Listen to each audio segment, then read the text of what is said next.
The mail wagon lurched through a rutted trail, cutting across the dry prairie, its wheels grinding through ruts, carved deep by 100 journeys before it.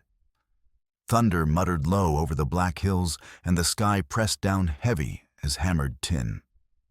Grace Vivian Hale braced herself against the rough wooden sidewall with one hand and held her 6-year-old son Samuel close with the other. Dust coated the boy's pale face, turning his freckles to shadows, and his blue eyes were wide as he watched the storm clouds roll closer like a dark tide. "Ma, how much farther?" Samuel whispered, his small voice nearly lost beneath the rattle of the wagon and the creak of wood. "Not long now, sweet boy," Grace said, though her voice carried more hope than certainty. She had crossed an ocean from Ireland and half a continent with nothing but a battered trunk and a child's hand in hers. Her husband, Patrick, had died of fever in Kansas, leaving her with empty pockets, a widow's grief, and a westward ticket she could not afford to waste. Cold Creek was supposed to be salvation, a fresh start, where she could work and raise her son away from the memories that haunted every street corner back east. The driver, a grizzled man named Orville with tobacco stains in his gray beard, spat over the side and slapped the reins harder against the horses' backs. "Storm's moving fast," he muttered, squinting at the horizon where lightning flickered like serpents' tongues. "Best we beat it to town, or we'll be stuck in mud till Sunday." They did not beat it.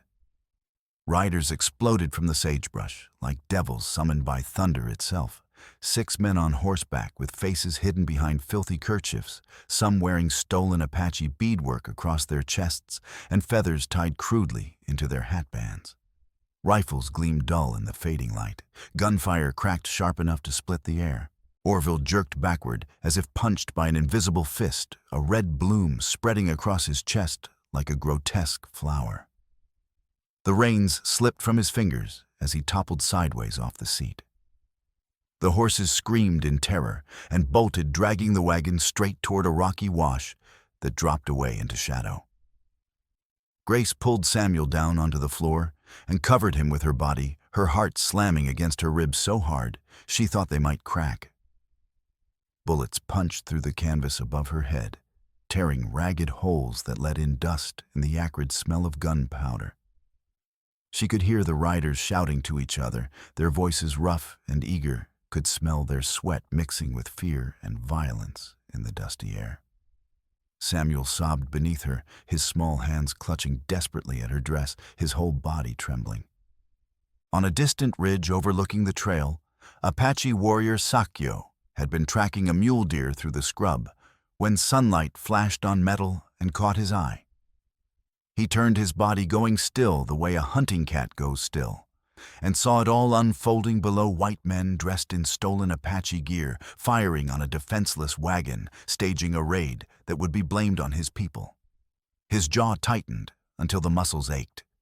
He had seen this tactic before, false attacks carefully staged to stir up hatred among the settlers, to give them excuses to push Apache families from their ancestral land, to bring cavalry violence down on innocent camps.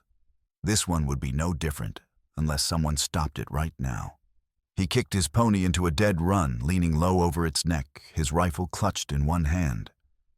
Bullets snapped past his ears like angry hornets as he cut straight through the gang. One rider turned, startled to see an actual Apache charging them, and Sakyo struck him hard with the rifle butt. The man's jaw cracked, and he tumbled from his saddle with a grunt. Another swung a pistol toward him. Sakyo ducked low against his pony's neck and seized the runaway team's bridle with his free hand. The horses fought him wild with terror, their eyes rolling white foam flying from their mouths. But he held on with iron grip, his boots dragging through dirt and gravel until the wagon crashed sideways into the dry creek bed. Wood splintered with a sound like breaking bones. A wheel tore loose and rolled away drunkenly before falling flat in the dust. When the dust finally settled and the fake raiders scattered back into the sagebrush like cockroaches fleeing light, Sakyo dismounted cautiously and approached the wreck, his rifle still in hand. Orville lay crumpled in the driver's seat, clearly dead, his eyes staring at nothing. But inside, the canvas-covered wagon bed movement stirred. Grace lifted her head slowly, coughing dust from her lungs, and met Sakyo's steady dark eyes. He was tall and lean, his long black hair tied back with a strip of rawhide, his face marked by scars, a thin white line across his left cheekbone, another along his jaw. His expression was unreadable, neither hostile nor warm, simply watchful in the way of a man who has learned not to trust easily. For one long breath, danger and gratitude tangled in the air between them, like invisible ropes. He said nothing, only nodded once, a brief acknowledgement that she was alive, then turned and swung back onto his pony. He rode away toward the hills, his figure growing smaller against the bruised sky. Grace sat in the broken wagon, holding Samuel close, and watched him disappear into the landscape. She did not yet know that the current between their peoples had already begun to shift, or that she would be the one standing directly in its path when it finally broke with violence. Cold Creek clung stubbornly to both banks of a narrow river that spilled down from the mountains, cold and clear and precious as liquid silver. On the west side sat the town itself, a double row of clapboard buildings, weathered gray by relentless wind, and sun their paint long since scoured away. There was a saloon with a faded painted sign that read, "The Last Chance," its batwing doors hanging crooked on rusted hinges that squealed when the wind blew. Beside it stood a cramped one-room clinic, run by Dr. Charles Yvette, a gaunt man in his 50s, with kind eyes and a persistent cough that rattled his chest like dice in a cup. Across the muddy street sat the schoolhouse, where Miss Felicity Hart taught with more determination than supplies her shelves, holding perhaps a dozen worn books and a cracked slate board. At the edge of town, the farm of Silas Boone stretched down to the water's edge, his cornfields patchy and struggling, the plants stunted and yellow, their leaves curling in the heat. Upstream on the opposite bank, perhaps a mile from town, lay the Apache camp, where lodges made of hide and canvas clustered near terraced fields carved painstakingly into the hillside over generations. The people there had lived in these hills since time beyond memory, long before any wagon rolled west, and they depended on the river for everything: drinking water, irrigation, for their carefully tended crops of corn and squash fish they netted in the shallows, and the wild reeds that grew along the banks, which they wove into baskets and mats for trade. Between the two communities, like a clenched fist choking the life from both, sat trouble in the form of a rough timber dam. It had been built just a year earlier by Bruno Kittredge, who owned the copper mine at Copper Gulch, a raw gash in the hillside 10 miles upstream, where men dug ore from the earth's bones. The dam structure rose from a narrow canyon like a crude wooden wall, its timbers lashed together with iron bolts and braced with supports that looked barely adequate, even to untrained eyes. It held back a reservoir of water for the sluices and steam engines that powered Bruno's mining operation, and in doing so, it choked the river down to a miserable trickle below the bend. Silas Boone's corn withered in neat rose leaves going brown and brittle. Apache women had to carry their water buckets farther and farther upstream each day just to fill them, their backs bent under the weight, their faces drawn with worry. Bruno Kittredge himself was a heavy-shouldered man in his 40s, with a thick black beard shot through with gray and small, sharp eyes that missed nothing and forgave less. He wore a wool coat even in the brutal summer heat, as if the weight and formality of it somehow proved his importance and authority. He called the dam progress, the future civilization taming the wilderness, and he dismissed all complaints with a wave of his thick, calloused hand. Water's for those who work it and make something of it, he liked to say, as if labor alone could conjure rain from a cloudless sky or make a desert bloom. Grace Vivian Hale arrived in Cold Creek 3 days after the wagon wreck, bruised and shaken, but grimly determined to survive. She was a slender woman in her late 20s, perhaps 27 or 28, with dark red hair that she kept pinned back under a faded bonnet, and green eyes that had learned caution the hard way. She had nowhere else to go, No family waiting. No money beyond a few coins, only the clothes on her back and a child who depended on her completely. The town laundry, run by a sharp-eyed woman named Mrs. Corbett, hired her at once, and there was always work scrubbing the endless piles of miners' shirts, stiff with sweat, and dirt aprons stained with grease and linens that smelled of tobacco and whiskey. Grace rented a narrow room above the general store, a cramped space with a single window that looked out over the dusty street and a roof that leaked when it rained. Samuel slept on a straw pallet beside her narrow bed, and every morning she woke in the dark before dawn to haul water from the well in heavy wooden buckets and heat the big iron kettles over a wood fire that made the room stifling, even with the window open. It was brutal work, the kind that cracked her hands until they bled and bent her back until it ached constantly. But it was honest labor, and it paid enough to keep them fed.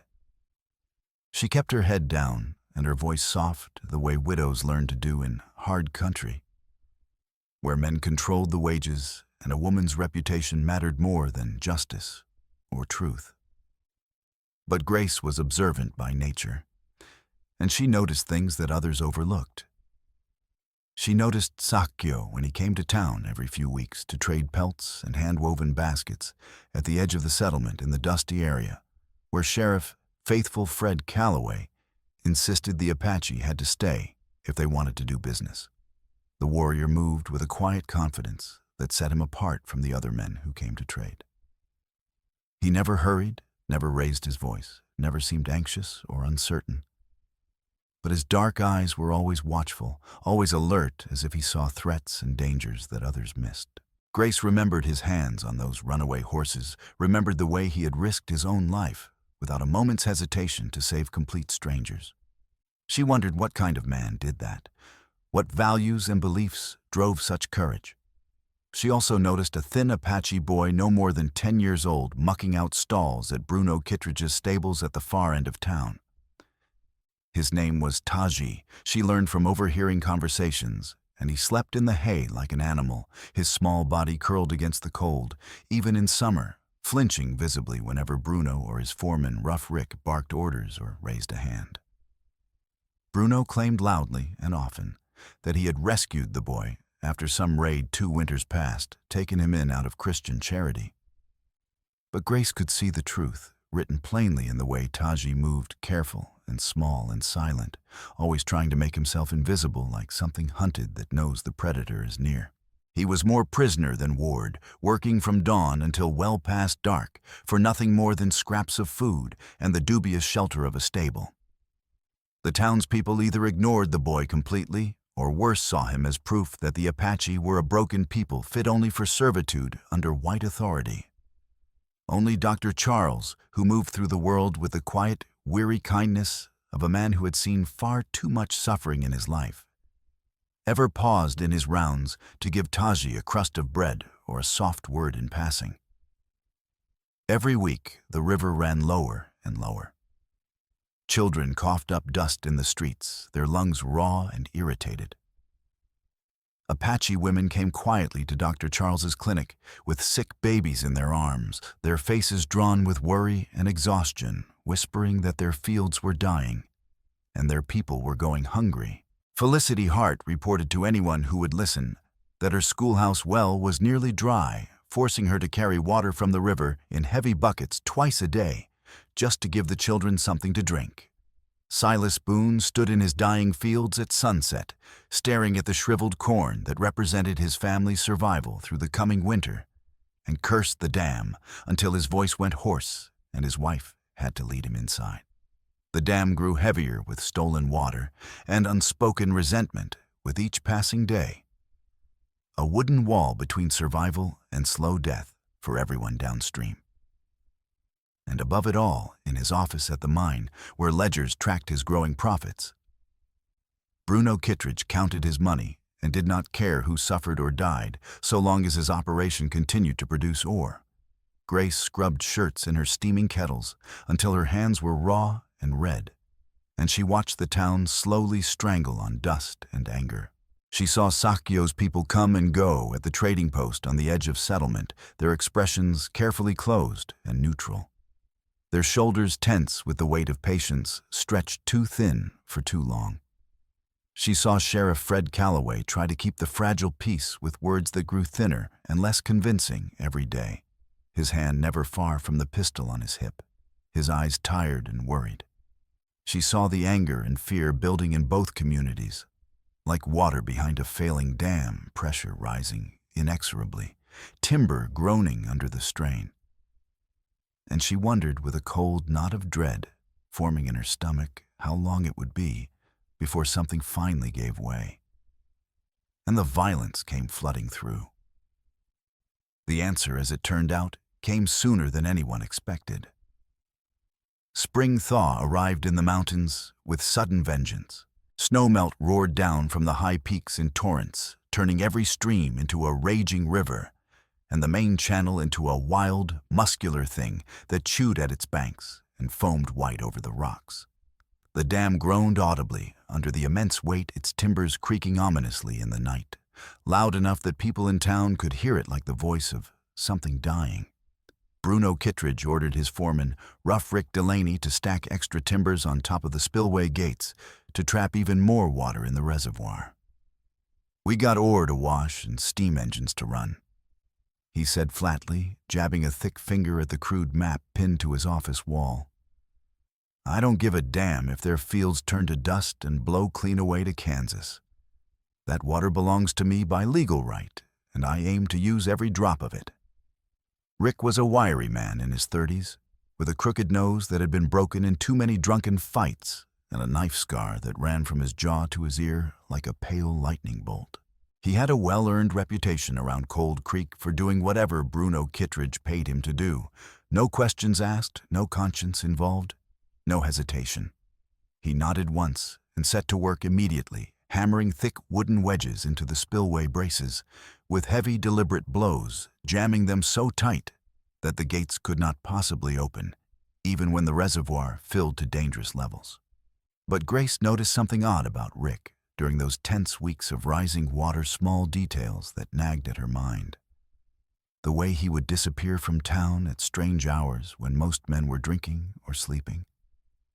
The way his eyes tracked certain people in the streets with cold, calculating intensity. The way his hand would go unconsciously to the knife at his belt whenever someone mentioned in passing the old prospector who had been found dead in a ravine 2 winters back. His death officially ruled an accident, but whispered about in darker tones. She filed these observations away in her memory, without fully understanding their significance. But some instinct told her they mattered. Sakyo came to town with his aunt Ayana and 2 tribal elders to formally protest the dam situation before it led to violence.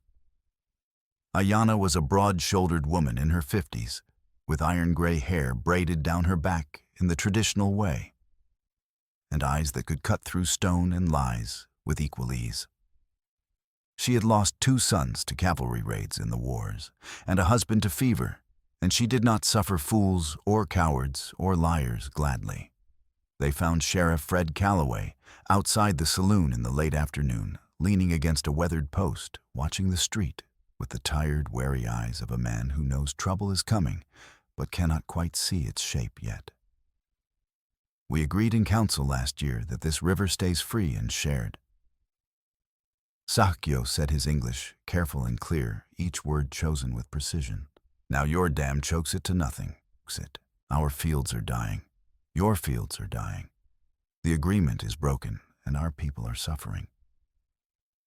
"I hear what you're saying, and I know it's true," Fred said, shifting his weight uncomfortably.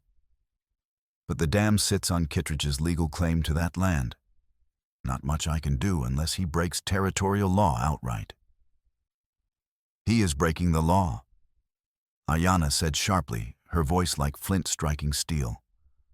"The law of survival. The law that says water belongs to all who need it to live, not just the man with the biggest hammer and the most money." The batwing doors of the saloon swung open with their familiar squeal, and Bruno Kittredge pushed through into the fading sunlight, whiskey already sour on his breath, though it was barely evening. Rough Rick followed half a step behind his hand, resting casually on the handle of the long knife at his belt. River belongs to whoever puts in the work and makes something valuable from it. Bruno sneered, his words slightly slurred at the edges. You people can move your fields up north if you don't like how things are run here. Plenty of empty land up that way. Sakyo stepped forward, his jaw tight with barely controlled anger, his body coiled like a spring under tension. Move them where exactly? You take the water first, then you take the land.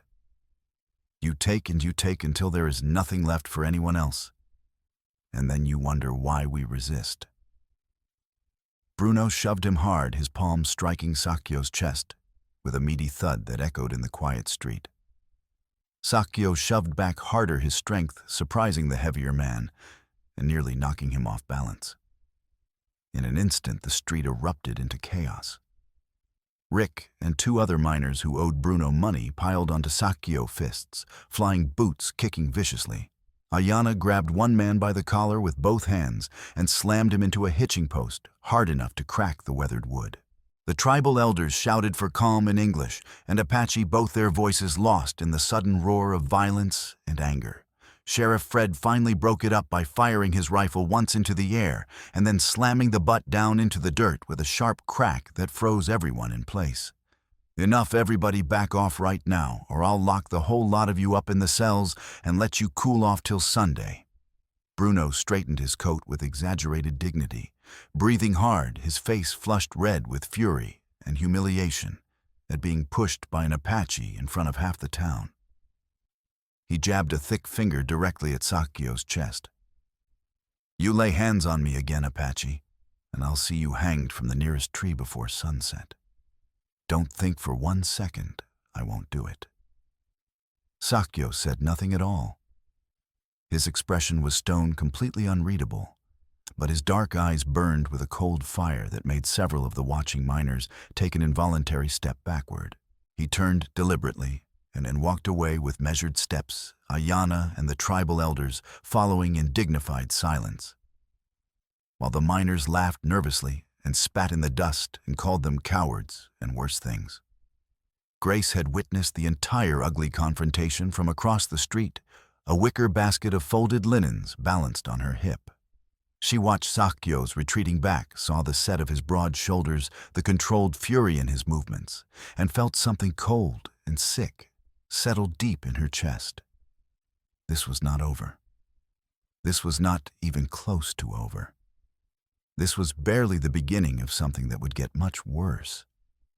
That evening, just after sunset, when the shadows grew long and purple, Grace went down to the river to draw water for the next day's washing. The sky was the color of a fresh bruised storm clouds, building ominously over the hills to the west, lightning flickering in their depths like trapped fire. She worked quickly, filling her wooden buckets from the sluggish current, when she heard voices drifting down from upstream, male voices, low and furtive. Curiosity overcame her natural caution. She set down her buckets carefully and crept closer through the scrubby sagebrush that lined the bank, staying low and quiet. Rough Rick was perched on top of the dam structure like a malevolent crow toolbox, open beside him, hammering thick wooden wedges into the spillway braces with heavy, rhythmic blows. He whistled tunelessly as he worked, pausing occasionally to wipe sweat from his forehead with a filthy sleeve. But as Grace watched hidden in the brush, she saw him do something strange. He kept glancing nervously over his shoulder, as if expecting someone, then quickly pulled a small leather pouch from inside his coat and tucked it carefully behind one of the main support timbers. The movement was furtive, deliberate, the gesture of a man hiding something he did not want found. You'll break that thing if you jam it up much tighter. Grace called out before her better judgment could stop her, her voice carrying clearly across the water. Rick jerked upright, startled, and looked down. When he saw it was only a woman, his surprise melted into a crooked grin that showed tobacco-stained teeth. Just making sure the river does exactly what Mr. Kittredge wants it to do, ma'am. Nothing at all for you to worry your pretty head about. But Grace did worry.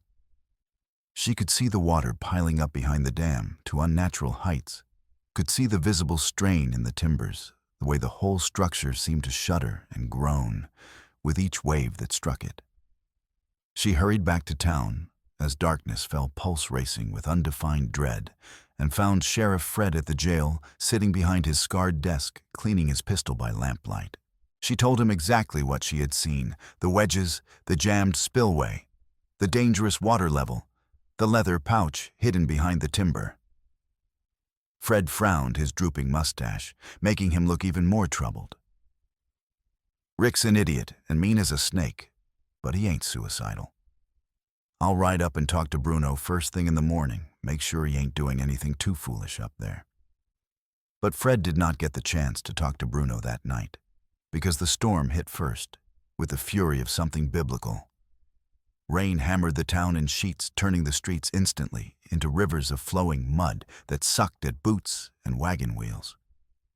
Wind tore shingles from roofs and sent barrels tumbling down the street like children's toys.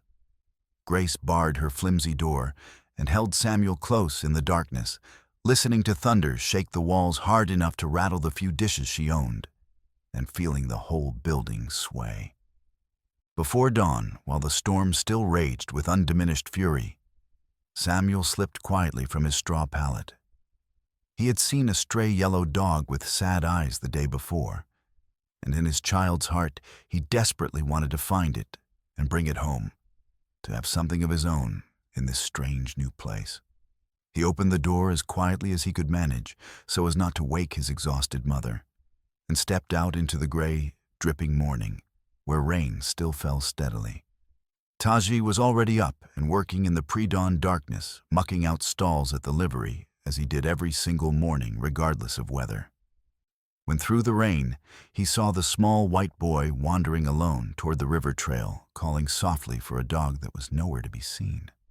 The roar of the swollen, angry river was deafening a sound, like continuous thunder.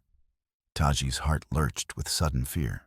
He called out softly in his limited English, then louder, but Samuel did not hear him over the overwhelming noise of the storm and the water. The Apache boy immediately dropped his shovel and followed at a run, his bare feet slapping through cold mud, fear tightening like a fist around his chest. Grace woke with a start to find Samuel's pallet empty beside her bed, the blanket thrown back, the impression of his small body still faintly warm. Panic clawed at her throat with razor talons, sharp and immediate and overwhelming. She ran into the muddy street in her nightdress, not even stopping for shoes, shouting Samuel's name over and over, until her voice went hoarse and nearly collided bodily with Sakyo, who had just ridden into town from the Apache camp, his pony's flanks steaming in the cold rain. "The boys," he said urgently, rain streaming down his face, his dark eyes meeting hers with shared terror. "My scouts saw two small figures near the dam just before dawn. The river is high. Too high. Dangerous." Without another word, without hesitation or discussion, they mounted together, Grace swinging up behind Sakyo on his pony, in a tangle of wet skirts, her arms wrapping tightly around his waist, and rode hard upriver, through the driving rain hooves, hammering through mud and water, chasing the faint distant sound of children's cries beneath the fading thunder. The river had transformed overnight into a raging monster. It was slate-colored and frothing with foam, swollen grotesquely with snow melt and rain, tearing at its banks with white teeth that chewed through earth and roots. The dam shuddered visibly under the immense weight and pressure, and below it, on a rapidly shrinking gravel bar that was disappearing beneath the rising water, two small figures clung desperately to a half-submerged cottonwood trunk that bucked and twisted in the violent current. "Ma!" Samuel shrieked as a wave slammed into him with brutal force, lifting his small body completely off his feet. Taji wrapped both thin arms around the younger boy with desperate strength, his teeth chattering uncontrollably brown water already at their chests and rising with each passing second. Grace did not think, did not hesitate, did not calculate. She plunged directly into the current without breaking stride, and the cold was a shock so profound It drove the air from her lungs and nearly knocked her completely off her feet. The force of the water was immense and terrifying, a living thing that wanted to drag her down and tumble her like a stone and swallow her whole.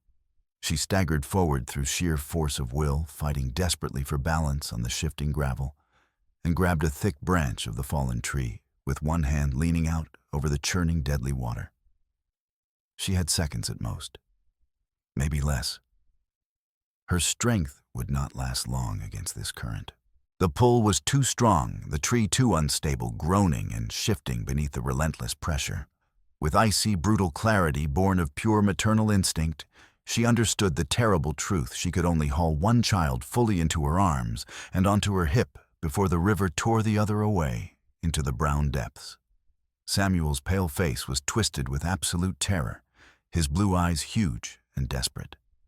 Taji's dark eyes burned with exactly the same fear, his small body trembling violently. Both boys reached for her with desperate hands, their fingers slipping constantly on the wet bark, their voices lost completely in the overwhelming roar. "Hold on, just hold on," Grace shouted, though the words were torn away instantly by the water and wind. She locked her elbow around the tree trunk, with all her strength anchoring herself as firmly as she could against the terrible pull. And in a split-second calculation, born of pure survival instinct rather than conscious thought, he seized Taji first by the back of his soaked shirt, hauling him up roughly against her hip. He was slipping faster than Samuel, his smaller hands losing their grip, his body being pulled away. Samuel's cold fingers slid from her sleeve. His face showed shock and betrayal for just an instant before he went under completely, with a choked cry, his small body disappearing beneath the brown, churning water. A body hit the current upstream with a tremendous splash. Sakyo, a rope hastily tied from his waist to a massive boulder on the shore. The river immediately slammed him sideways into jagged rocks with bone-jarring force that reopened old wounds. But he kicked down powerfully into the murky water and came up gasping, with Samuel clutched by the suspenders, hauling the coughing, sputtering boy toward the surface. He shoved Samuel desperately toward Grace, with his last reserves of strength, his own face gray with exhaustion and pain. For 30 endless seconds, that felt like hours, the four of them clung together to that bucking, groaning tree, Grace with Taji wrapped around her waist in a death grip, his arms locked and trembling. Sakyo with the rope biting deep into his chest and cutting off his air. Samuel between them, choking and gagging on river water, his small body racked with violent coughs. The world narrowed and compressed until nothing existed except cold, and the deafening roar and the desperate, slippery grip of small hands that kept threatening to slip away. Finally, mercifully, a massive surge upstream tore a wide gap in the earthen bank, shallowing the flow, just enough, barely enough, for them to stagger and crawl toward solid ground, dragging each other, collapsing in an exhausted tangle of limbs and mud on the bank. They lay there for long minutes, gasping and shaking, alive, but barely. Grace stared up at the gray sky, her lungs burning like fire, her arms shaking so badly she could not control them. Samuel curled tightly against her side, sobbing uncontrollably, his whole body convulsing with cold and fear. Taji sat nearby with his back against a rock, arms wrapped tightly around his knees, shivering so violently his teeth rattled audibly. Sakyo knelt in the mud on hands and knees, blood mixing with water on his torn forearm, his chest heaving, and slowly lifted his head to meet Grace's eyes across the small distance between them. No words passed between them. Words would have been inadequate anyway, but something fundamental and profound had shifted in that moment. They had both chosen in different ways, in desperate seconds, and the choosing had forged a bond between them that neither could name or explain, but both felt with absolute certainty. Behind them upstream, the dam groaned ominously like a living thing in pain. Its spillway still jammed tight with Rick's wooden wedges, the reservoir above swelling dangerously like a held breath ready to explode with devastating force. They stumbled back to Cold Creek hours later as the storm finally began to break, soaked to the bone and shivering despite the humid air, the two boys wrapped in blankets that Sakyo had carried in his saddlebags. By the time they reached the edge of town, the consequences of the jammed spillway had already unfolded with terrible violence downstream. The blocked gates had sent a massive brown wall of water surging through the narrow valley, ripping out the wooden footbridges that connected the two banks, flooding cellars and root houses, burying Silas Boone's low fields under 6 feet of thick, sterile mud. Dead chickens floated grotesquely in their shattered coops. One entire corner of the town sagged dangerously where the foundation had been undermined and washed away. The river, denied its natural path, had finally spoken with violence and destruction. Dr. Charles Yvette, moving with the swift efficiency of long practice, turned Felicity Hart's one-room schoolhouse into an emergency ward within the first hour after the flood. Children lay on makeshift cots fashioned from desks pushed together and covered with whatever blankets and quilts the townspeople could spare, coughing up river water, their small chests heaving with each labored breath. Women boiled rags for bandages over hastily built fires outside. Men formed bucket brigades, hauling clean water from the few wells that had not been fouled by the flood's churning mud and debris. Silas Boone stormed into the schoolhouse an hour past noon, his boots caked thick with drying silt, his weathered face a mask of barely controlled fury that made the veins stand out in his neck. We told Kittredge that monstrosity would fail. He growled, his voice loud enough to carry across the crowded room and make people turn to look. We warned him a dozen times at least. My crops are halfway to Kansas by now. My chickens are drowned. My winter stores are buried under 6 feet of mud. And for what? So he could squeeze another dollar from his cursed mine. Grace sat silently beside Samuel's cot, her burned and blistered fingers wrapped carefully in strips of clean cloth that Felicity had torn from her own petticoat. Taji lay on the cot directly beside Samuel's, and the Apache boy absolutely refused to close his eyes or sleep unless Samuel's hand stayed clasped firmly in his, their small fingers intertwined. The sight of those two small hands, one pale, one brown, holding each other, softened something in Silas's angry expression, despite his fury, and even seemed to affect Felicity Hart, who had publicly insisted just weeks earlier that Apache children could not possibly come to her school because they wouldn't understand proper lessons and would only disrupt the white children's education. Bruno Kittredge appeared in town that afternoon with calculated timing, climbing prominently onto a sturdy wooden crate in front of the saloon where everyone could see him. Men gathered quickly around him, tired and angry, and desperate for someone to blame for their losses, someone to punish for the destruction. Bruno wore his authority like his coat, heavy and deliberate. You all saw that Apache warrior skulking around town yesterday. Bruno shouted, his voice booming with manufactured outrage. Starting fights right here in the street, making threats against me, personally acting like he owns the place. And now my dam's been tampered with somehow, and we got ourselves a flood that's destroyed half the town.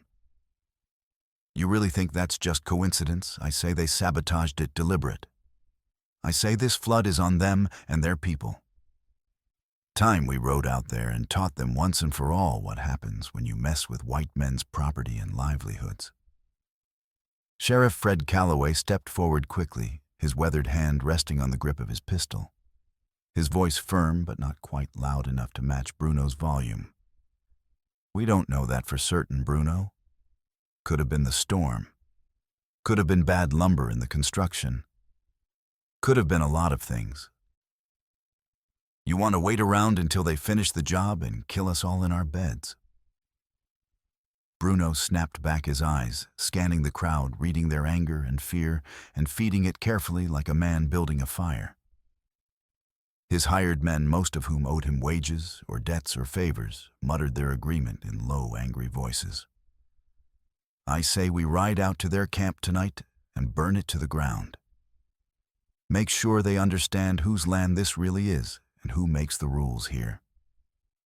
Grace desperately wanted to speak, to stand up and shout the truth about what she had witnessed Rough Rick on top of the dam, deliberately hammering those wedges, intentionally jamming the spillway closed. But fear paralyzed her tongue and closed her throat. She was a widow with no family, no money, no standing whatsoever in this community. Who would listen to her word against Bruno Kittredge, who owned half the buildings in town and controlled most of the wages? But she was not the only witness to what had been happening. That night, as the exhausted town argued and tempers continued to flare toward open violence, Ayana came to the Apache camp and found Sakyo sitting alone outside his lodge, binding his injured ribs with strips of leather, his face tight with pain. She knelt slowly beside him in the firelight, her weathered face grave and thoughtful. "The white woman pulled our boy from that river before she pulled her own son," she said quietly, her voice carrying layers of meaning and respect. "She chose Taji first, even though it meant risking her own child's life. She holds the courage of the river itself, wild and fierce and willing to take terrible risks." Sakyo nodded slowly, his hands pausing in their work. He had been replaying that exact moment in his mind over and over since it happened the split second when Grace had reached for Taji first without any hesitation, even though it meant Samuel might drown. It was not confusion or panic. It was a deliberate choice made in impossible circumstances, seeing past blood and tribe and color to the raw human terror underneath, acting on pure instinct that valued life itself above everything else. Then watch very carefully what that courage is going to cost her in the days ahead, Ayana said darkly, her eyes reflecting the firelight. "The mine owner is stirring his people into a mob. They will come for us with torches and guns and murder in their hearts, and she will be caught directly in the middle for daring to defend us." Sakyo looked toward the distant flickering lights of Cold Creek, barely visible through the darkness. "Then we make absolutely certain she does not have to stand alone when that storm finally breaks." Back in Cold Creek, Dr. Charles worked through the night without rest, tending to children with pneumonia from the cold water, setting broken bones, stitching deep cuts. He was a quiet, gaunt man with gray hair and kind eyes, who had come west after the war to escape memories that still haunted his dreams and a past that he could not heal or forget. When Grace brought him a tin cup of weak tea near midnight, he took her gently aside into the shadows, away from listening ears. "You saw something before the flood happened, didn't you?" he asked quietly, his voice barely above a whisper. "Something important that people need to know." She hesitated for a long moment, fear and duty warring inside her, then nodded slowly. "Rough Rick, up on the dam, jamming wooden wedges into the spillway, making sure it couldn't open even when the water got too high. I tried to tell Fred, but..." Charles sighed deeply, a sound heavy with old grief and resignation. "Fred's a decent man at heart, but he's terrified of Bruno and what Bruno can do to him. Most folks in this town are. The mine pays half the wages in this valley. Bruno owns the saloon, the general store, and he holds the debt on a dozen farms. Cross him and your family starves. It's that simple." He paused, studying her face in the dim lamplight, then added with quiet intensity, "But if you're truly willing to speak up when it matters most, when lives are hanging in the balance, I'll stand with you publicly. I'll testify to what I know and what I've observed." "Why would you risk that?" Grace whispered, genuinely confused. "You could lose everything. Because I'm bone tired of choosing silence and safety over truth and justice," he said simply, his eyes holding hers. "I've made that cowardly choice too many times before in my life, and I won't make it again. Not when children's lives are at stake. Not this time." 2 long, tense days passed while the floodwaters slowly receded, leaving behind a landscape of wreckage and ruin. Silas Boone's fields lay buried under thick layers of sterile silt that would take years to wash clean. The schoolhouse roof sagged dangerously in the middle, where a support beam had cracked under the weight of flood debris. The footbridge that had connected the two banks for decades was completely gone, its timbers scattered downstream for miles. And still, Bruno Kittredge rallied his men every single night at the saloon, his rhetoric growing steadily more heated and violent, insisting loudly that the Apache were to blame and must be punished with fire and rope. Sheriff Fred finally agreed reluctantly and with visible misgivings to organize a small party to ride up to the dam and inspect the actual damage to determine the true cause. Bruno made loud public noises about safety concerns and structural assessments, but very conveniently stayed behind in town, nursing his bruised pride and his seemingly bottomless supply of whiskey. Grace insisted firmly on accompanying the inspection party despite Fred's protests. "I need to see the exact place where my boy nearly died," she said, her voice steady and brooking no argument. Felicity Hart immediately joined her, adding primly, "And I need to assess the full extent of the damage so I can calculate how many books and supplies we'll need to replace when the next inevitable flood takes the school entirely." Fred, faced with two determined women who would not back down, did not have the heart or the energy to refuse them. The ride up to the dam site consumed most of the morning and well into early afternoon. The trail was treacherous and dangerous, slick with drying mud that sucked at the horses' hooves and made every step uncertain.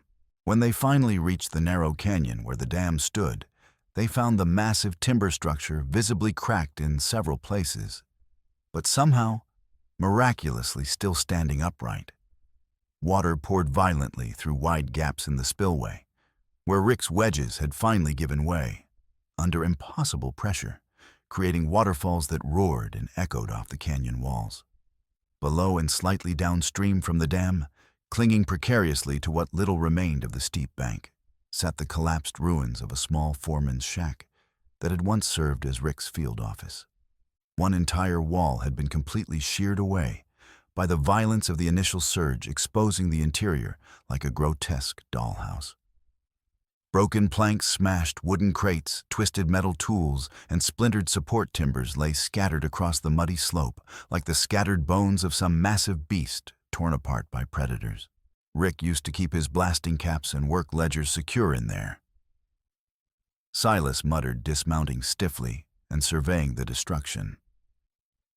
He knew this because he had occasionally hauled supply loads up to the dam site for extra money when his crops failed and he needed cash to feed his family.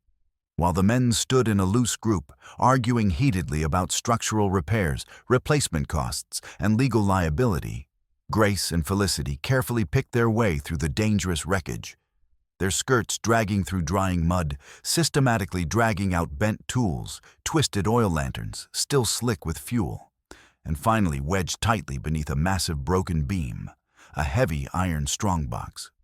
The lock had been severely warped by the violent impact, the hasp bent nearly double. "Help me with this," Grace said urgently, her voice tight. Together, straining with effort, they pried the stubborn box open, using a rusted crowbar they found nearby, rust flaking beneath their determined hands. Inside the strong box, carefully protected by multiple layers of oilcloth wrapping and miraculously still dry, despite everything, lay a collection of leather-bound ledgers and folded correspondence sealed with wax. Bruno Kittredge's distinctive name was scrawled carelessly across the bottom of several pages in thick, unmistakable ink. By flickering firelight in their makeshift camp that night, with the men sleeping and snoring nearby, Felicity Hart and Grace Hale read through the documents with steadily growing horror and disbelief. One formal letter addressed to the territorial surveyor in careful businesslike language promised explicitly that a sudden controlled release from the dam could very effectively clear hostile native elements from the contested lower banks, and assured the recipient that any incidental damage to the town of Cold Creek would be fully covered by existing federal funds specifically earmarked for Indian relocation and settler protection programs. Another ledger entry signed unmistakably in Bruno's own careless hand and dated just 2 weeks before the storm ordered Rough Rick, in explicit, unambiguous terms, to wedge the spillway braces as tight as physically possible, and to hold maximum reservoir volume until the territorial surveyor's official arrival for his scheduled inspection. A note scrawled hastily in the margin in Bruno's distinctive handwriting read simply and chillingly, "No survivors, preferred cleaner that way for everyone." But there was more tucked carefully between the pages like a hidden serpent. A second letter unsigned, but clearly in Bruno's handwriting, based on comparison with the other documents, made explicit reference to a substantial cash payment to Rick for efficiently handling the troublesome prospector problem last winter without complications. Grace's stomach turned violently as she remembered the old prospector found dead at the bottom of a steep ravine, his skull crushed, his death officially ruled an unfortunate accident by a coroner who owed Bruno money. And she remembered with sudden terrible clarity that furtive leather pouch Rick had hidden behind the damn timber. Grace's hands shook so badly she nearly dropped the pages. The flood had not been misfortune or even criminal negligence. Bruno Kittredge had deliberately methodically built a weapon of wood and water, aimed it with murderous precision at Sakyo's people, and gambled the entire town of Cold Creek as acceptable collateral damage. If the Apache camp had been completely washed away, as he clearly intended, he could legally claim the newly vacant land under territorial law, massively expand his mining operation onto it, and collect substantial government compensation money for the tragic loss of settler property. It was calculated, premeditated mass murder, disguised as natural disaster, and Rough Rick had already killed at least once for Bruno's money. "We have to show this to Fred immediately." Felicity whispered, her face bone white in the firelight, her hands trembling as she held the damning papers. "This is evidence of conspiracy to commit murder. Multiple murders." They did exactly that. The next morning, back in Cold Creek, with dried mud still caking their boots, Grace carefully laid the most damning pages on Sheriff Fred Calloway's scarred wooden desk. The lawman read through them slowly and methodically, his jaw muscles tightening visibly with each line, his drooping mustache seeming to droop even further. "This is attempted mass murder," he said quietly when he finished, his voice hollow with shock. "Premeditated, calculated murder on a scale I can barely comprehend. If that dam had broken completely with full force the way he clearly intended it, would have killed dozens of people, maybe more. Women, children, elders, everyone downstream. So, what exactly are you going to do about it?"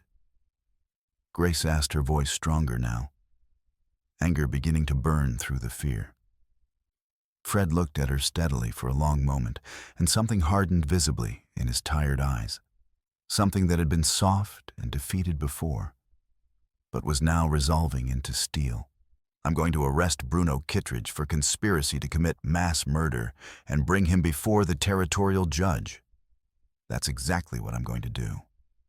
But Bruno Kittredge, as Grace had suspected, was not remotely the kind of man who went quietly into any cell or accepted any authority over himself. That evening, with calculated timing and theatrical flair, Bruno held a large public meeting at the saloon, standing prominently on a sturdy chair so everyone could see him clearly. He waved a battered powder horn above his head, like a prophet with a sacred relic. "Apache makes sure as sunrise," he shouted to the assembled crowd, his voice booming with confidence. "Proof positive they tried to blow my dam sky high with black powder. I found this myself up there just this morning. Clear evidence of sabotage and attempted murder." Grace pushed through the crowd of tired, angry men, her heart hammering so hard against her ribs she thought they might crack. "Now that's a damned lie," she said loudly and clearly shocking herself with her own boldness and the profanity. "The only man I personally witnessed on that dam before the storm was your foreman Rick, and we found your written orders in the wreck of his shack signed in your own hand." She pulled the most damning page from inside her shawl where she had kept it hidden and laid it flat on the nearest table, smoothing it carefully with trembling hands. Men crowded around immediately to read it, their expressions shifting rapidly from anger to confusion to dawning understanding and shock. The ink was still perfectly clear and completely legible. Wedge spillway braces tight. Hold maximum volume until surveyor arrival. No survivors preferred. Bruno's face flickered rapidly through several expressions, genuine shock, then a calculation, then pure, murderous rage that twisted his features grotesquely. That's an obvious forgery. He snarled, spittle flying from his lips. A crude fake made by desperate people. You're trying to protect those savages because one of them pulled your worthless brat out of the water, and now you think you owe them something. You're a traitor to your own race. It's your handwriting, Felicity Hart said firmly, stepping forward to stand shoulder to shoulder with Grace in a show of solidarity. And your personal seal stamped clearly in the wax. We found 6 more letters exactly like this one, all in your distinctive hand, all with your seal. The crowded room went completely silent, except for the creak of floorboards and the sound of men breathing heavily. They looked from the damning paper with its clear incriminating words to Bruno's flushed, furious face, doubt and suspicion creeping visibly into their expressions, the certainty of their anger beginning to crack and crumble. Bruno lunged forward with surprising speed and snatched the document with both hands, tearing it viciously and deliberately in half, then in quarters, then in eighths. Lies, he spat venomously. Nothing but hysterical lies from desperate women who don't understand the first thing about running a business or building civilization. He threw the torn pieces directly into the pot-bellied stove that heated the saloon. Flames eagerly consumed the paper, curling and blackening it rapidly to ash. Grace moved faster than she had ever moved in her entire life. Without thinking, driven by pure instinct and desperate need, she plunged her hand directly through the open stove door into the flames themselves and yanked out a piece that was still burning, still partially legible. Fire seared her fingers brutally, blistering the skin, charring it black in places, but she held on with iron will, clutching the smoking, burning proof, even as pain screamed through every nerve in her hand, and the smell of her own burning flesh filled her nostrils. Sheriff Fred grabbed her wrist hard and jerked her hand back immediately, plunging it into a nearby bucket of water. Steam hissed and boiled. The rescued scrap of paper was badly charred around all the edges, scorched and blackened, but Bruno's distinctive, unmistakable signature and the chilling phrase, "sudden release," were still clearly visible, still utterly damning, still proof of his murderous intent. Bruno's face went purple with apoplectic rage. He whirled on Fred with such sudden violence that several men stepped back instinctively. You got no real proof left now, but the completely unreliable word of a hysterical washerwoman and a spinster schoolmarm who've probably both lost their minds. And I've got 20 solid men right here who'll swear under oath before any judge that the Apaches sabotaged that dam with black powder. 20 men against 2 crazy women. Who do you think the territorial judge will believe, Fred? Dr. Charles Yvette stepped deliberately between them, and then his thin, frail frame suddenly seeming utterly immovable. Despite his obvious physical weakness, his voice cutting through the tension like a surgical blade. I personally measured the high water line myself immediately after the flood receded. He said, his rasping voice, nevertheless carrying absolute authority, earned through decades of careful, meticulous observation. I documented everything in detail. That surge came directly and unmistakably from a deliberately jammed spillway, holding back far too much volume, not from any kind of blasting or explosion. The mathematics don't lie, Bruno. The physics are absolutely clear and irrefutable. If you hang those Apache men and that boy for this crime, you're murdering completely innocent people to hide your own premeditated crimes. Bruno's massive fist crashed into the frail doctor's ribs with sickening brutal force. Charles crumpled instantly like a puppet with cut strings, gasping and choking, bright blood spraying from his lips as something vital inside his chest gave way with an audible, horrible crack. Rough Rick and two other miners immediately grabbed Bruno's arms and dragged him forcibly backward before Sheriff Fred could draw his gun from its holster and shoot him dead where he stood. "You got no authority here anymore, Sheriff," Bruno said, breathing hard, his eyes wild and dangerous, like a cornered animal. "Not one bit. This town belongs to me, every board, every nail, every brick, every man's wage. You do well to remember that fact." He stormed out into the night, his coat flapping dramatically, his loyal men following close behind like a pack of dogs. That long, terrible night, Dr. Charles Yvette lay dying, slowly and painfully, in his own cramped clinic, his breath bubbling wetly and horribly in his crushed chest, blood staining his lips and chin. His ribs were completely shattered, and something vital inside a lung or a major blood vessel had been catastrophically torn beyond any hope of repair or healing. Grace knelt beside his narrow cot, holding his cold, papery hand in both of hers, tears streaming silently down her face. "You saw that page clearly." Charles whispered each word, costing him immense effort and bringing fresh blood to his lips. "You know precisely what he intended to do. You understand his plan now. Don't let him finish it. Don't let him win and get away with mass murder. Promise me you'll see this through. Promise me." With his last reserves of strength trembling violently with the effort he made, Grace held a pencil, while he slowly, painfully dictated a short but devastatingly precise and detailed statement about the dam's deliberately flawed construction and the clear, irrefutable evidence of intentional criminal failure designed to cause mass death. His hand shook violently, barely able to grip the pencil as he scratched his signature at the bottom of the page, the letters barely legible, but legally binding. By dawn, as pale light crept through the window, Dr. Charles Yvette was dead. Felicity Hart's face was raw and swollen from endless crying. Silas Boone stood silent and grim in the doorway, his weathered face hard as granite, his gnarled hands clenched into trembling fists.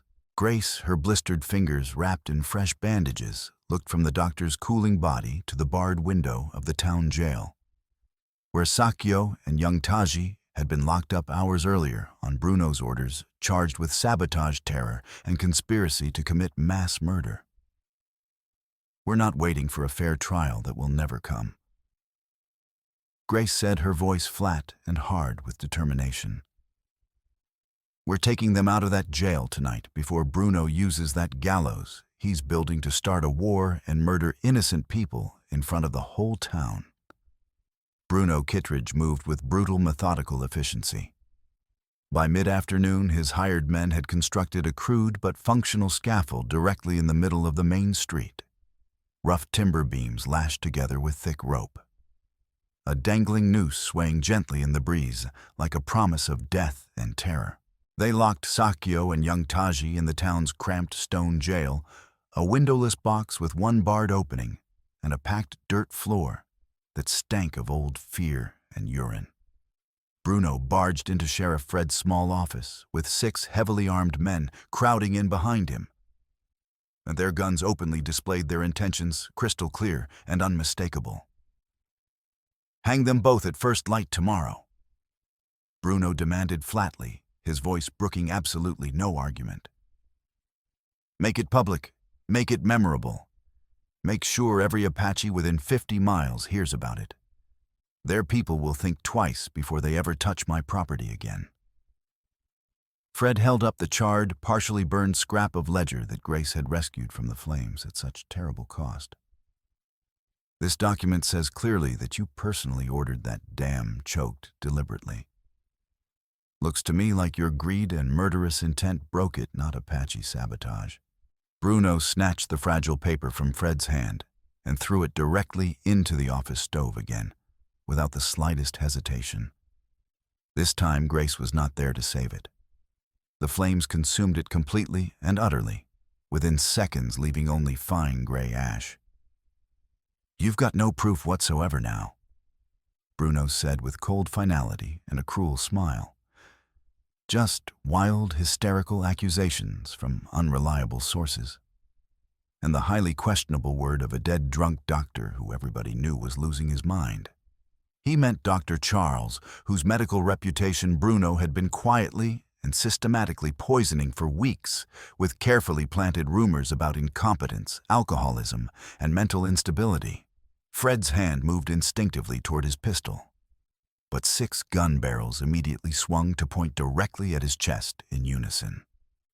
He let his hand fall slowly back to his side, his face gray with defeat and shame at his own helplessness. Bruno leaned close, his whiskey-soaked breath hot and foul on Fred's face. "You can walk away from this situation right now, Fred. Keep your comfortable badge, keep your miserable life, keep drawing your pathetic salary. Or you can die stupidly and pointlessly protecting a couple of hostiles that nobody in this territory will miss or mourn. Your choice. I suggest you choose very wisely."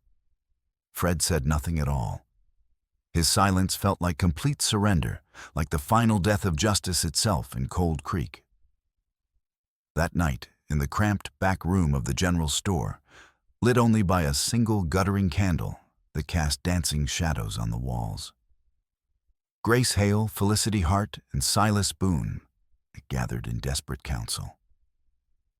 They had no legal proof left after Bruno burned the last document, no law willing to stand with them, no territorial authority they could appeal to in time, and 2 innocent lives hanging by a thread. "We break them out of that jail," Grace said flatly, her voice leaving no room for argument or discussion. "Tonight. We don't have any other choice. They'll shoot us dead in the street." Felicity whispered, her voice shaking with terror, but her eyes showing determination. "Bruno's men will kill us without hesitation." "Maybe they will," Silas said grimly, methodically, checking the load in his old rifle with practiced hands. "But I ain't standing idle and watching while Bruno Kittredge murders 2 innocent people in cold blood just to cover up his own monstrous crimes and keep his blood money." They constructed a desperate, fragile plan, built entirely on darkness, surprise, and desperate hope. Rain began falling again just after midnight, drumming steadily on roofs, turning the streets once more to rivers of flowing mud. Felicity Hart slipped like a ghost through the shadows behind the livery stable and deliberately set a tall haystack ablaze with a stolen lantern, then ran. Thick smoke billowed into the rainy night, and within minutes, men were shouting desperately, "Fire, fire at the livery! The horses will burn!" The young deputy guarding the jail, barely 20 years old, and terrified of being blamed if the town's horses burned to death, immediately abandoned his post and ran full speed toward the flames and chaos, his keys jangling at his belt. Silas Boone stepped smoothly from the deep shadow of an alley and swung his heavy shovel in a short, efficient arc. The deputy dropped like a felled tree unconscious before he hit the mud, his keys flying from his belt. Grace snatched the iron keyring from the mud and sprinted desperately to the jail, her heart pounding so violently she thought her ribs might actually crack from the force. She fumbled desperately with the unfamiliar lock, her burned fingers screaming in agony with every movement, her hands shaking so badly she could barely control them until finally, the heavy door swung open with a rusty groan. Sakio rose slowly from the wooden bench, one eye swollen completely shut and purple with bruising his arm, wrapped in filthy bandages crusted with old blood. Young Taji huddled close beside him, pale and trembling like a leaf in a storm. "You should not be here," Sakio said quietly, his voice rough with exhaustion and pain. "They will kill you for this. Bruno will have you hanged beside us. You pulled my son out of that river when he was drowning, and I couldn't reach him." Grace answered fiercely, her voice breaking with emotion. You risked your life to save complete strangers you'd never met. You're not going to hang from Bruno's rope for crimes you didn't commit. Not while I'm still breathing, not ever. They slipped out through the back door into the rainy darkness, where Silas had 4 horses waiting and stamping nervously in the shadows. Gunshots cracked behind them as Bruno's men suddenly realized what was happening and came running. A bullet shattered a wooden hitching post mere inches from Grace's leg, sending splinters flying. Another bullet grazed Sakyo's shoulder, tearing through the dirty bandage and reopening the wound beneath. Blood flowed hot and fresh down his arm, soaking through his sleeve, but he did not slow down, did not cry out, simply gritted his teeth and kept moving forward. They mounted quickly and rode hard into the storm mud, spraying up from pounding hooves, headed upriver toward the dam. Behind them, in Cold Creek, torches flared to life like angry fireflies in the darkness, and Bruno Kittredge's voice roared commands and threats into the night that echoed off the buildings. Where exactly are we going? Felicity shouted over the drumming rain, clinging desperately to her saddle with white-knuckled hands. To finish this, once and for all. Grace called back grimly, her voice hard as iron. Because she understood with absolute terrible certainty where Bruno Kittredge would go next. He would not let them escape into the night. He would not allow the truth to stand or witnesses to live and testify. He would go straight to the dam, and he would do exactly what he had carefully planned and prepared for all along. Blow the entire structure to splinters with dynamite, drown the Apache camp completely and utterly, and blame the whole catastrophic tragedy on sabotage and tribal violence, eliminating all opposition in one calculated stroke. And this time, he would make absolutely certain there were no survivors left alive anywhere to contradict his version of events.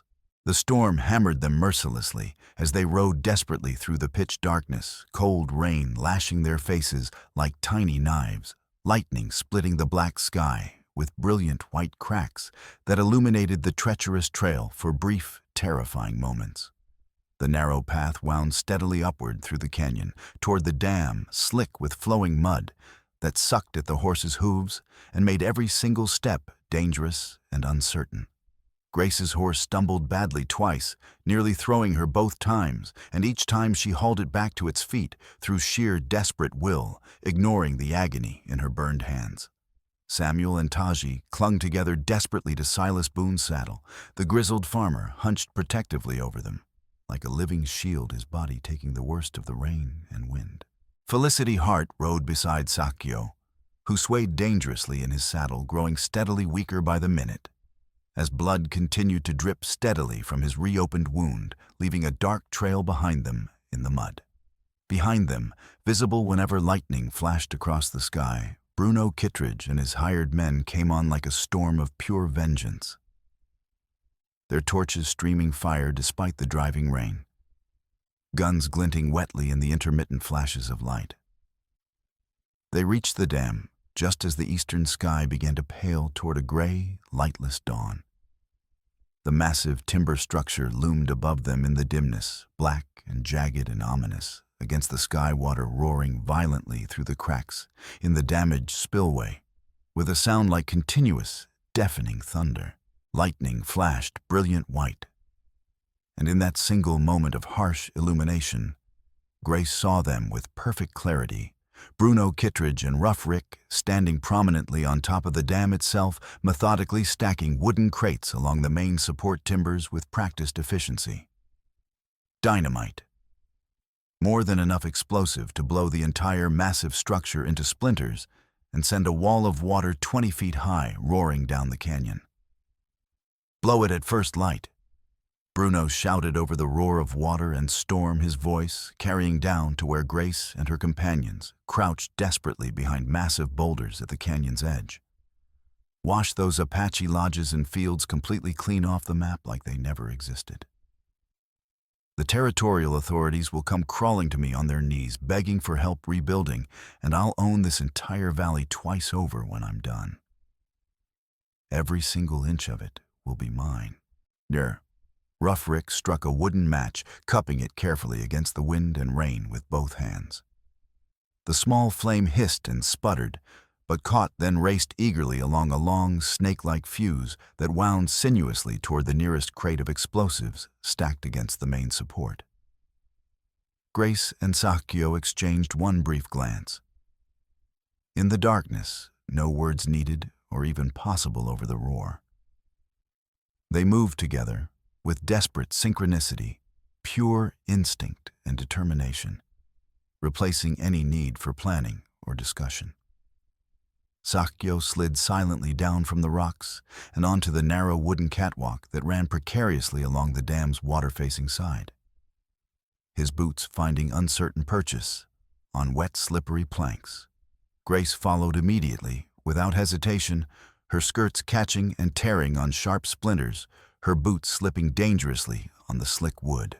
Far below them, barely visible in the dim pre-dawn light, Samuel and Taji, who had followed despite explicit orders to stay hidden and safe, utterly unwilling to be left behind, helpless again, crouched together on a narrow rock ledge jutting from the canyon wall, then their small bodies pressed tightly against the cold, wet stone, their hands clutched desperately together.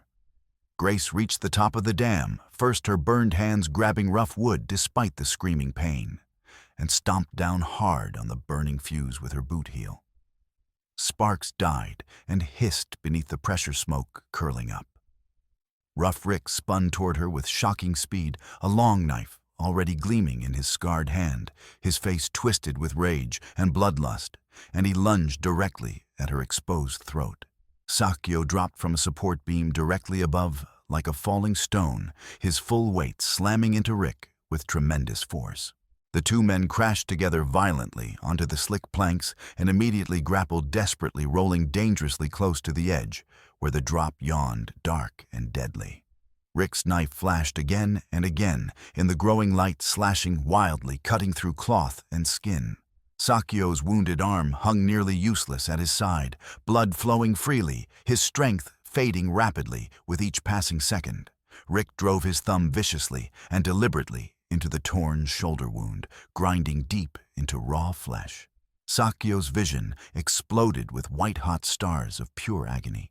But Sakyo twisted with the very last of his strength, using Rick's own brutal momentum against him in a desperate gamble, and slammed the foreman's head with bone-crushing force directly into a thick timber support post.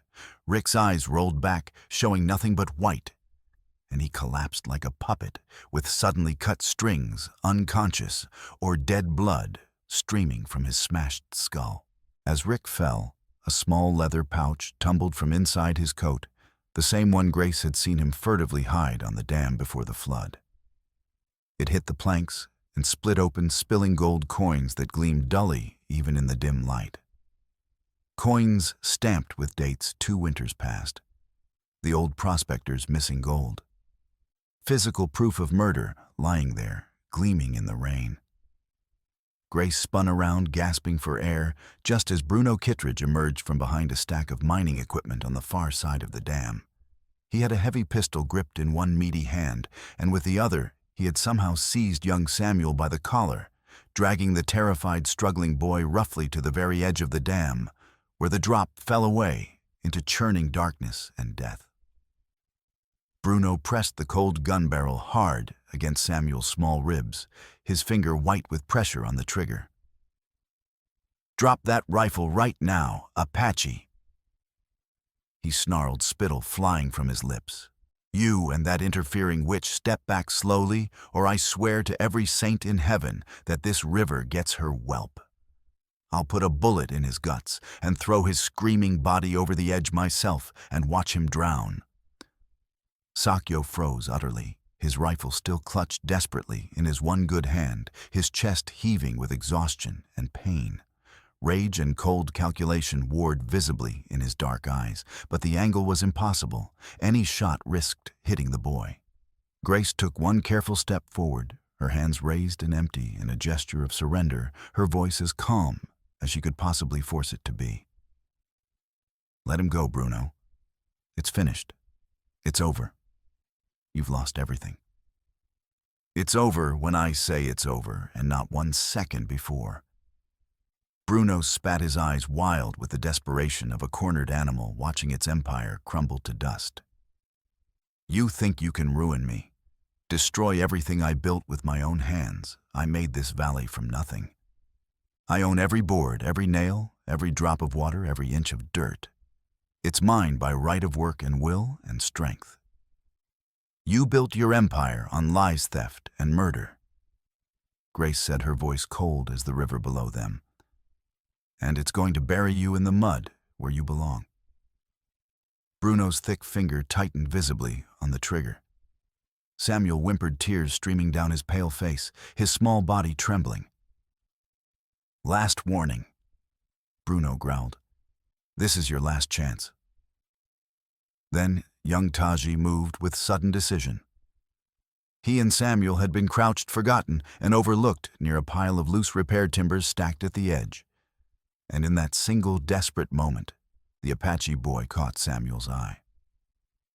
Some wordless understanding passed between them, a communication beyond language.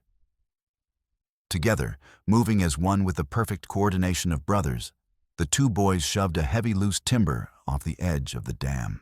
It fell tumbling end over end and crashed with enormous force into the debris jam of logs and branches that still partially blocked the damaged spillway far below. The impact dislodged the entire jam. Water surged through the sudden opening with a roar, like the voice of God himself, the immense pressure slamming the dam's face with such violence that spray shot 40 feet into the air.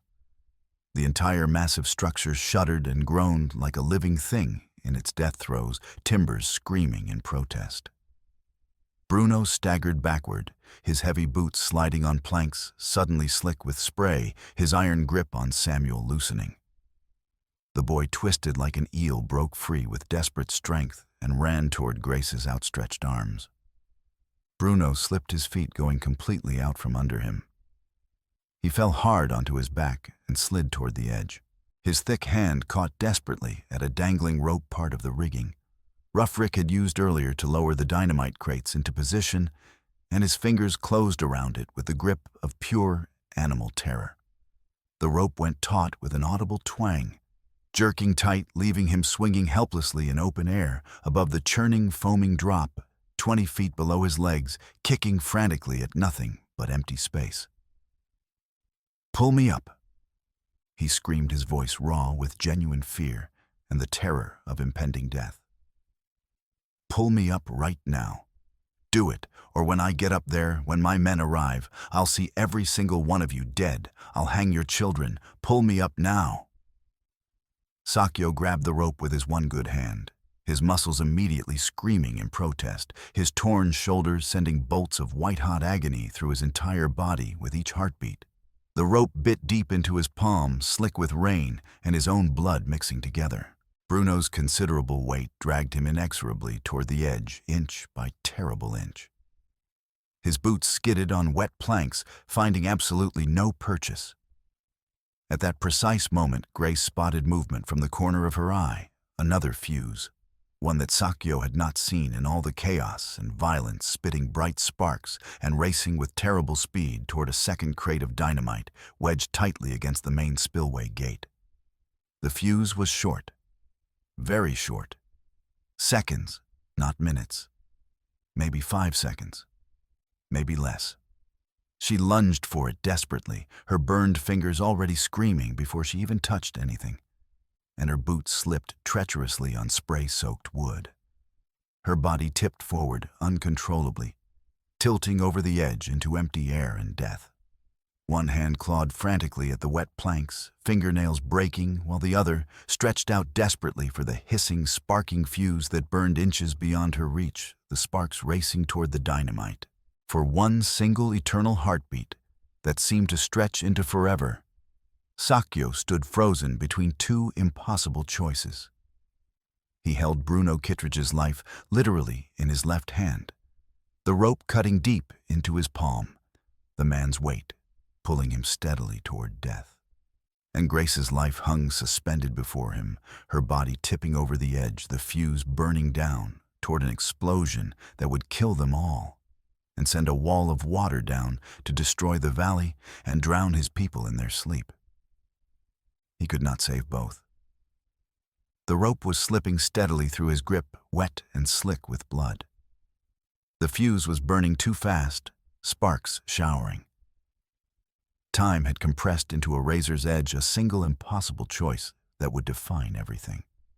The decision took less than a second in real time, but in Sakyo's mind, it stretched into something that felt like an entire lifetime. He saw Grace reaching for Taji first in the flood, choosing without hesitation to save an Apache child before her own son, risking everything on pure instinct. He saw her standing publicly against Bruno despite having nothing, no power, no protection, no standing. He saw Dr. Charles dying for truth rather than living with lies. He saw what kind of future this valley would have if men like Bruno Kittredge continued to rule through violence and greed and murder. And he saw something else, something he had not allowed himself to acknowledge until this very moment, something deep in his chest that made the choice both impossible and absolutely inevitable. Not just respect or gratitude or alliance. Something deeper, fiercer, more fundamental. Something that had been growing since the moment she pulled Taji from that raging water. Something that whispered she was worth more than vengeance, more than old hatred, more than the satisfaction of watching an enemy fall. Sakyo opened his hand and let the rope go. Bruno's scream was short and sharp, cut off abruptly, as the raging river swallowed him whole. The brown water closed over his head like a fist closing, and the current seized his thrashing body and dragged him under. He did not surface. He did not struggle up. The river took him, and he was gone into the depths. In the same fluid motion without pause, Sakyo threw himself forward with every last ounce of strength he possessed, both hands, even the wounded one grabbing desperately at the thick leather belt around Grace's waist. He locked his fingers with iron grip, planted his feet hard against a support beam, and used his entire body weight as a human anchor, holding her suspended over death through sheer will. Grace stretched out desperately over the drop, her entire body horizontal, her burned fingers closing on the sparking fuse just as it reached the final half-inch before the crate. She pinched it off between thumb and forefinger with desperate strength, her blistered skin tearing open, fresh blood flowing hot. The sparks died against wet wood with a hiss, smoke curling up. The fuse went dark and dead. The crate of dynamite sat silent and inert. It did not explode. The dam shook violently under the water's relentless assault timbers, creaking and groaning ominously, but it held. It did not break apart. It stood. The river raged beneath them, white and violent and utterly indifferent, its only prize this terrible morning, the man who had tried to turn it into a weapon of mass murder. Grace hung there, suspended over death, her breath coming in ragged gasps, until Sakyo hauled her back with his last reserves of strength. They collapsed together on the wet planks, rain pouring over them, their bodies shaking with exhaustion and shock and the overwhelming, almost unbearable fact of still being alive. Dawn finally painted the canyon in pale gold and soft blue as the storm clouds broke apart and drifted away to the east. Sheriff Fred Calloway arrived an hour later, with a hastily assembled posse of a dozen men, guns drawn, and ready prepared for violence and bloodshed and death. Instead, he found Grace and Sakyo slumped together against the dam's support timbers, soaked to the bone. And bleeding from a dozen wounds, two small boys standing guard beside them. With fierce protective expressions on their young faces, and Rough Rick tied securely to a post with his own belt still unconscious, his head wrapped in someone's torn shirt. Beside Rick, scattered in the mud, lay the split leather pouch and the scattered gold coins gleaming dully. Felicity Hart and Silas Boone arrived soon after, on exhausted horses carrying between them the precious iron strongbox from the foreman's destroyed shack. Inside, carefully protected by layers of oilcloth, were all the letters and ledgers, Bruno's explicit orders, the surveyor's incriminating promises, the detailed plans to use the dam as a weapon of mass murder, the reference to handling the prospector problem. Grace showed Sheriff Fred the spilled coins with a hand that still trembled. Rick killed the old prospector for Bruno's money 2 winters back. She said, her voice hoarse and raw. I saw him hide this pouch on the dam before the flood. He was destroying evidence, cleaning up loose ends. Fred read through every single document slowly and thoroughly, his weathered face growing steadily harder with each page, the truth assembling itself, piece by terrible piece. The surveyor's letters promising federal funds, Bruno's explicit orders to jam the spillway, the margin notes about no survivors preferred, the payment records for murder. Combined with the prospector's gold and Rick's presence and Grace's testimony, the entire conspiracy became brutally, undeniably clear. This is premeditated mass murder. Fred said quietly, his voice heavy with the weight of justice too long delayed. Multiple murders in attempt to wipe the Apache people from the Earth conspiracy fraud. Enough to hang a dozen men. He looked at Sakyo steadily for a long measuring moment, taking in the blood-soaked bandages, the exhausted face, the quiet dignity that no amount of suffering could break. Then he looked at the dam, at the 2 boys wrapped in blankets and holding each other's hands, at the scattered evidence of Bruno's evil plans, laid bare in the morning light.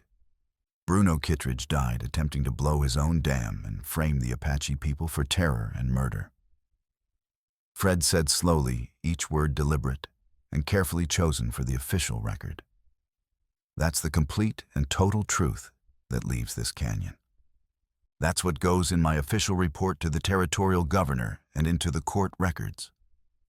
Anyone asks anyone at all, that's exactly what happened here. Is that understood by everyone present? Rough Rick, now conscious and bound and terrified of what the Apache would do to a man who had killed their people, started to protest weakly through broken teeth. Silas Boone walked over calmly and kicked him efficiently in the ribs, not hard enough to break bones, but hard enough to hurt badly and make breathing difficult. You got yourself a simple choice, Rick. Silas said coldly, his voice flat and emotionless. You can back the sheriff's official story without any argument whatsoever, or we can cut you loose right now and let the Apache people have you for what you did to their fields and their children and their water. Your choice. Make it quick. Rick's face went bone white with genuine terror. He nodded frantically, desperately, his eyes wild. I'll testify to whatever you want. Anything. I'll swear it on a Bible in court. Just don't give me to them. Please. I'll tell everything I know about Bruno's other crimes too. Everything. Just don't let them have me. On the ridge high above the dam, Ayanna and a dozen Apache warriors had been watching the entire confrontation unfold with arrows nocked and bows drawn to full tension, ready to fight and die, if necessary. When they saw Sheriff Fred offer Sakyo his hand, in a clear gesture of respect, instead of clapping irons on his wrists and dragging him away in chains, they slowly, cautiously unstrung their bows and lowered their weapons. For the first time in many years, the 2 groups, white settlers and Apache people, faced each other across open ground, not behind guns and hatred and fear, but behind exhausted relief and the fragile, tentative beginning of something that might possibly eventually become trust. Sheriff Fred addressed everyone gathered there, his voice carrying clearly in the still morning air. We've all got ourselves a choice to make right now, all of us together. We can keep hating each other over water and land and old grievances until there's nobody left alive to care about any of it. Or we can write this down proper and legal, every agreement, every fair share of the water, every boundary. So it becomes actual law enforced by territorial courts, not just empty words that disappear like smoke the moment someone decides to break them. Ayanna stepped forward slowly, her weathered face still hard with entirely justified suspicion earned through generations of broken treaties and empty promises. And if you white people break those written words again, as you have broken every single promise before this one, then you take it straight to the territorial court in the capital with written proof and witnesses. Fred said firmly, meeting her eyes directly without flinching or looking away. And I will personally travel there and testify for you myself under oath. You have my word as a lawman and as a man, and I'll put that word in writing with my signature and seal so it can never be denied. It was not trust. Not yet. Trust would take years to build if it could be built at all. But it was a beginning fragile and uncertain as a seedling in rocky soil. They buried Dr. Charles Yvette 3 days later in the small cemetery on the windswept hill that overlooked Cold Creek and the valley beyond. Felicity Hart read passages from the town's worn Bible, with her voice breaking repeatedly, tears streaming down her face. Grace laid a handful of wildflowers on the raw earth of the grave, their petals bright yellow and purple against the dark soil. Sakyo, his arm in a clean sling, placed a single perfect eagle feather beside the flowers, the highest possible mark of respect in his people's ancient traditions given only to the very bravest warriors and healers. Nearly the entire town attended the funeral, standing silent in the afternoon sun, finally understanding too late what they had lost and what Dr. Charles had sacrificed for them all. A formal territorial hearing was convened exactly 4 weeks later in Cold Creek's largest building, the saloon hastily converted into a makeshift courtroom. A stern judge traveled 3 days from the territorial capital to preside. The surveyor, confronted with his own carefully preserved letters and threatened with serious conspiracy charges and decades in prison, testified fully and in exhaustive detail.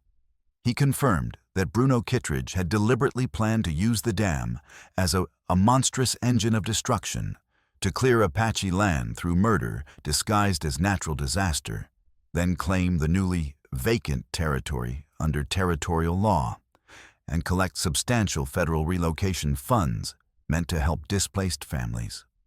But there was more. Rough Rick, facing the noose and desperately trying to save his own neck, testified for 3 hours straight. He admitted killing the old prospector on Bruno's explicit orders for his gold. He described helping cover up 2 other suspicious accidents that had conveniently removed people who opposed Bruno's expansion plans. He named names including a prominent town council member who had taken substantial bribes to ignore building code violations and dismiss complaints. The corruption ran deeper than anyone had imagined or wanted to believe. The judge's face grew steadily grimmer as the testimony continued. He ordered Bruno's entire seized estate divided by law, half to rebuild Cold Creek's damaged infrastructure, half to fund a permanent shared school and medical clinic, serving both communities equally. The council member who had taken bribes was immediately removed from office, fined heavily, and barred from ever holding public office again.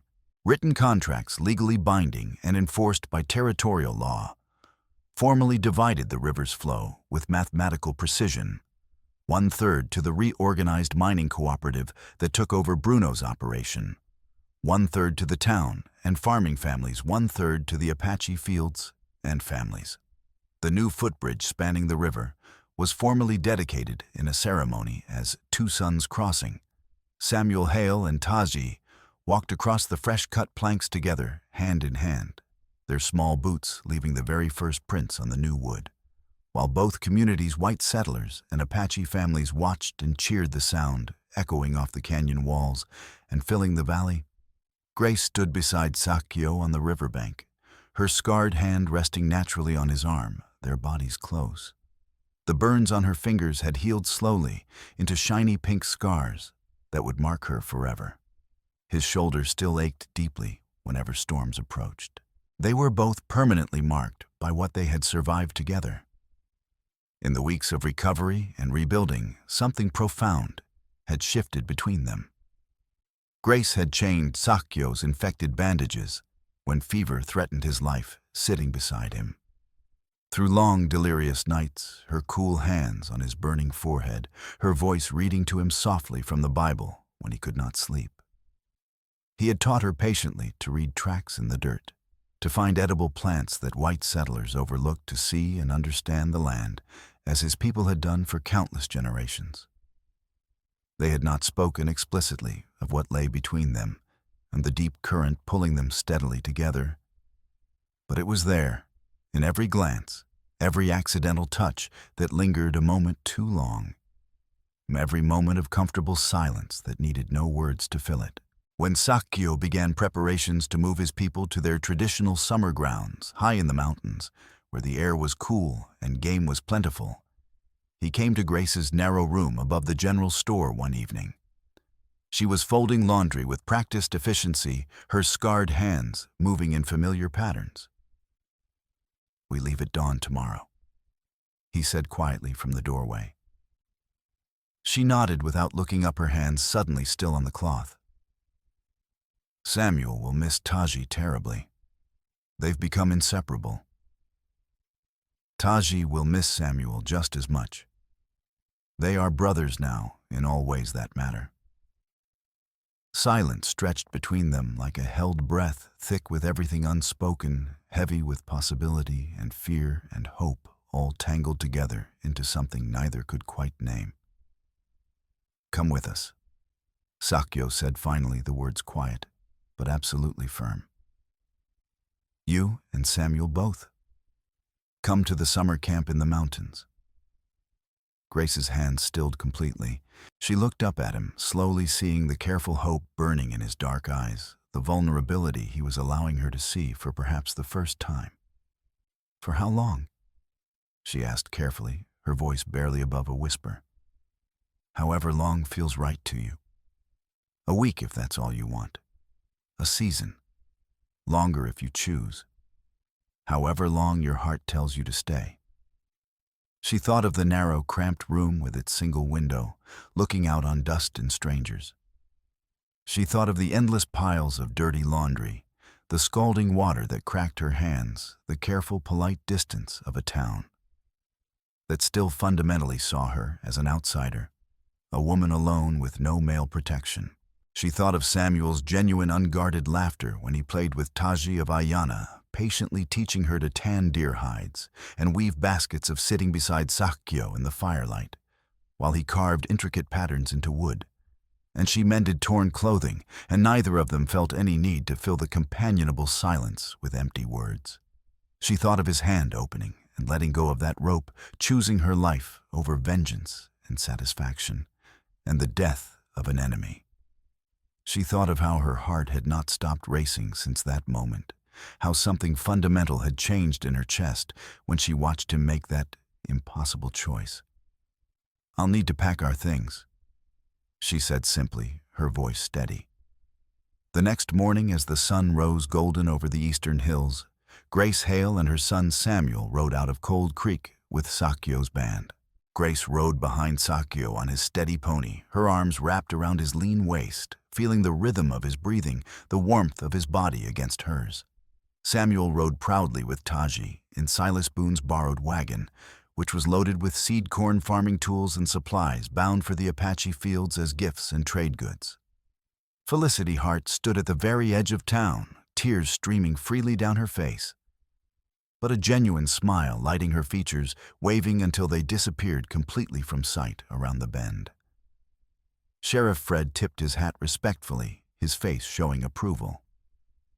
Ayana rode at the head of the column, leading the way along the ancient paths her people had followed for countless generations, glancing back occasionally to make certain the white woman and her boy were managing the steep climb and keeping pace. They followed the river upstream for many miles, and the water running clear and cold, and finally truly free again, singing its ancient song over smooth stones worn by centuries of flow. On both banks, newly planted fields showed the first tender green shoots of corn and squash pushing up bravely through dark, fertile soil. The rebuilt dam stood behind them in the distance, visible for a while, no longer a weapon of death, but a shared tool with its gates standing open, just enough to let the water flow and sing. No formal vows were spoken that summer in the mountains. No legal papers were signed in any courthouse or church. But Grace and Sakyo built a life together in the old way, the way people had done for thousands of years before laws and churches claimed authority, through shared work and growing trust, and the quiet, unshakable certainty that came from having chosen each other deliberately and consciously, when death stood close and truth demanded impossible courage. By summer's end, when they returned to Cold Creek for the harvest season, they came back as a family. The town accepted it without public comment or objection, understanding that some bonds are forged too deeply to question or deny. Grace learned to speak Apache fluently enough to trade jokes with the women and scold the children when they took foolish risks. Sakyo learned to read and write English well enough to help draft the water agreements and treaty documents. Samuel and Taji grew up as brothers in everything, but blood moving easily and naturally between two worlds, fluent in both languages, trusted by both peoples, building bridges simply by existing and refusing to choose sides. Years later, long after the story of the flood and the dam and the 30 terrible seconds that changed everything had become legend. Told around fires, people would speak of a white widow who chose an Apache boy before her own son, and an Apache warrior who chose mercy and life over vengeance and death, and two peoples who finally painfully learned to share instead of fight. On both banks of the river, people understood everything that followed, every fair harvest, every dispute settled by law. Instead of bullets, every child who grew up seeing both peoples as simply human started with 30 impossible seconds in a raging river. A charred scrap of paper rescued from flames, at terrible cost, spilled gold coins from a murdered prospector's hidden cache, and the moment two people chose to hold desperately on to life and hope, instead of letting go into hatred and death. The water flowed clear and cold between the banks, carrying no more secrets, drowning no more dreams. And that was enough.